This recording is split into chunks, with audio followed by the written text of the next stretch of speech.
We're going to continue to see more of that moisture getting pulled into our area as we go through the next day or so. So we do have that flash flood threat. Again, a 2 out of 4 for areas south of the Albuquerque area. But for us here in the metro, a 1 out of 4 risk for that flash flooding. So as you go through the rest of your day today, again, most of the morning should go off pretty much without a hitch. But as we get into those afternoon hours, we'll start to see more of that activity bubbling up on radar, especially areas to our west and even to the southwest, where we see that potential of the flash flooding existing for the day today. We do have chances here in the metro to see some activity. I think our chances are better as we get into those afternoon to evening hours. And even as we go through the day tomorrow, again, there's more chances as we get a nice troughing system here that will help spark off some more of that activity going through those afternoon to evening hours. Now, that does also include us in a flash flood threat tomorrow as well, where a good majority of the state is also under a flash flood threat, with some of those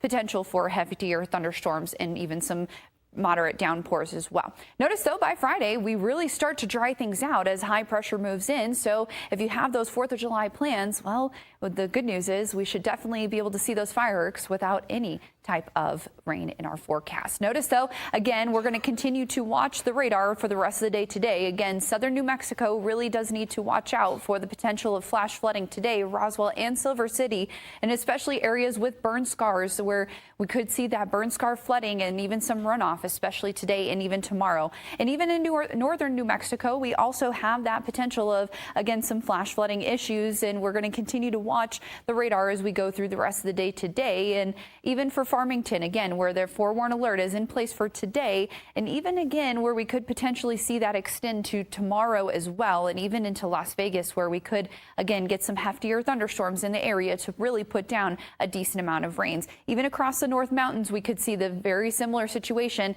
and to Santa Fe as well, where again the next couple of days are going to be crucial of watching for the potential flash flooding. The good news is we finally get to dry things out, though, but we got to wait a couple days. Even up in the East Mountains and here in the metro, again, we're going to continue to watch radar, and we'll keep you updated with the latest forecasts as we get in through the next couple of days. But again, if you have those plans for the 4th of July on Friday, well, at least we'll get to have some mostly sunny skies out there and warm up those temperatures even. Saturday and Sunday in the upper 90s for us here in the metro. So as you have those plans for the weekend, for the holiday, again, those heat safety tips and tricks to put in your back pocket are not definitely a bad idea. And we'll be watching for another system as we get into early to middle of next week.